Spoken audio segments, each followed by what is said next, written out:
शक्तीपीठ महामार्गाविरोधात शक्तीपीठ विरोधी कृती समिती पुन्हा एकदा आक्रमक झाल्याचं पाहायला मिळतंय। आज स्वातंत्र्य दिनाचा औचित्य साधून ज्या शेतांमधून हा सगळा शक्तीपीठ महामार्ग जाणार आहे त्या शेतांमध्ये ध्वजारोहण करण्याचा एक कार्यक्रम किंवा एक आंदोलन या ठिकाणी करण्यात आलेलं आहे। 12ही जिल्ह्यात हे आंदोलन होते। कोल्हापूर जिल्ह्यात देखील कोगिल बुद्रुक या गावामध्ये हे आंदोलन झालं, ज्यामध्ये काँग्रेसचे नेते सतेज पाटील देखील सहभागी झाले। आणि या सगळ्या आंदोलनानंतर आपण बघतोय सतेज पाटील स्वतः खरडा भाकरीचा आस्वाद देखील घेताना आपल्याला पाहायला मिळत आहेत। काय सांगाल, आज स्वातंत्र्य दिनाच्या निमित्तानं हे आंदोलन करावं लागलं? स्वातंत्र्य दिनाच्या निमित्तानं शेतकऱ्यांना शक्तीपीठातनं स्वातंत्र्य द्यावं सरकारनं, अशी आमची विनंती आहे। देशाला स्वातंत्र्य मिळायचा लढा ब्रिटिशांच्या विरुद्ध सामान्य जनतेनं लढला या देशातल्या। आता स्वातंत्र्य मिळाल्यानंतर लोकशाही अस्तित्वात आहे। लोकशाहीमध्ये देखील आज शेतकऱ्याला स्वतःच्या हक्कासाठी रस्त्यावर लढावं लागतंय। आम्ही गेले 1.5 वर्ष हा लढा लढतो। किमान आता स्वातंत्र्य दिनी तरी सरकारला जाग यावी आणि गरज नसलेला हा महामार्ग रद्द करावा, अशी आमची मागणी आहे। तर अजूनही या सगळ्या महामार्गाला विरोध होतोय, मात्र सरकारचा अट्टहास अजूनही दिसतो नाही। मला वाटते कॉन्ट्रॅक्टर धार्जिन हा प्रकल्प आहे, आम्ही पहिल्यापासून सांगत आलेलो आहे। आणि रत्नागिरी नागपूर हायवे असताना या रस्त्याची गरज काय? त्याच्यापेक्षा ते पैसे कर्जमाफी करा शेतकऱ्याची।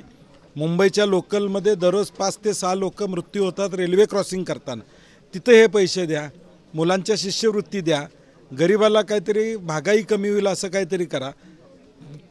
अनेक गोष्टी आहेत प्रायोरिटी सरकारच्या, त्या चुकत चाललेल्या आहेत। आणि हे प्रायोरिटी नसलेले गोष्टीवर खर्च का करते सरकार माहीत नाही। अट्टहास आहे सरकार? नाही, 100% अट्टहास आहे, गरज नसलेला अट्टहास आहे। तर 4 दिवसापूर्वी जी ऑनलाईन या सगळ्या संदर्भात बैठक झाली होती, त्यावेळी तुम्ही एक आरोप देखील केला, अजून काम सुरू व्हायच्या आधीच या सगळ्या महामार्गाचं बजेट वाढवलं। आमची माहिती अशी आहे की हे 86,000 कोटीचं बजेट आता 1,06,000 कोटीवर गेलेलं, ते जाहीर झालेलं नाही अजून। परंतु आमची माहिती अशी आहे, म्हणजे आता कशात काही नाही आणि आत्तापासूनच अशी परिस्थिती असं असेल। मुळात रस्त्याचं पर किलोमीटरचा खर्च हा चुकीचा आहे असं आमचं म्हणणं आहे। हे आम्ही त्या तांत्रिक मुद्द्यात जाणार नाही आहे। तो खर्च कसा आहे, मी आर्किटेक्ट आहे का नाही हे मी प्रूव्ह करणार नाही आहे, कारण आम्हाला रस्ताच नको आहे। त्यामुळे तो रस्ता करायचा असता तर मग आर्किटेक्ट म्हणून आम्ही भूमिका निभावली असती की ह्याचा दर्जा असा आहे किंवा अमका असा आहे। त्यामुळे मला त्या तांत्रिक विषयात जायचं नाही। रस्ताच नको आहे, मुळात त्याची गरज नाही, असं आमची भूमिका आहे। समर्थन काही शेतकरी करतात असं दावा सर? नाही, मला वाटते ते बोगस आहे। भाजपच्या आता मावशी म्हणली तसं पक्षाच्या दबावाखाली काही लोक समर्थन करत असतील, परंतु खाजगीत त्यांना विचारलं तर त्यांचाही विरोधही दिसून येईल आपल्याला। ज्या सुशीला मावशींच्या शेतामध्ये हे सगळं ध्वजारोहण झालं, त्या मावशी देखील आहे। मावशी, शेतातनं रस्ता शक्तीपीठ महामार्ग जाणार आहे, विरोध तुमचा आहे।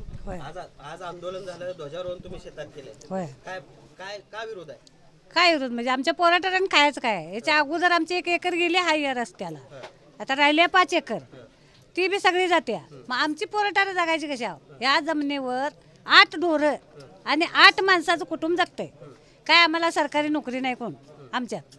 हे राबायचं खायचं, 100-150 टन ऊस जातोय, हिर आहे, 2 बोर आहेत आणि सगळं ते धरून तुम्ही रस्ता काढलायचा, आम्ही का काढू देऊ? आणि आमच्या पोराटानं काय खायचं उद्या? पण आम्ही सगळे देवस्थान जोडणार आहे म्हणते सरकार। देवस्थान ते तिकडे ठेवायचं, जोडायचं, आमच्या इकडे यायचं नाही। आमच्या इथं आहे की मठाचं देवस्थान, हे मठाचे देवस्थान पहिला रस्ता आहे का नाही?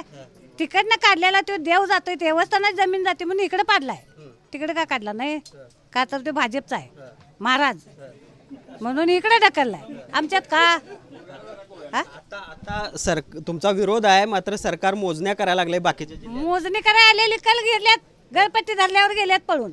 ती 3 जण आलती, फक्त नुसता त्यांचा नकाशा बघितला आणि रस्त्यावर कालवा केल्यावर गणपती धरल्यावर पळून गेला। विरोध असणार आहे तुमचा? मग मी सोडणार नाही कुणाला।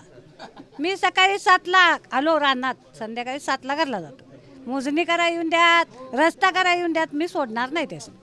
पहिला आपण कशा पद्धतीनं हे सगळं आंदोलन आज खरं तर 12ही जिल्ह्यामध्ये शक्तीपीठ विरोधी कृती समितीनं आहे ते केलेलं आहे आणि कोणत्याही परिस्थितीमध्ये शक्तीपीठ महामार्ग होऊ देणार नाही अशा पद्धतीची भूमिका शक्तीपीठ विरोधी कृती समितीची कायम असल्याचं बघायला मिळते। पुढे सुनील काटकरचं, भूषण पाटील, TV9 मराठी, कोल्हापूर।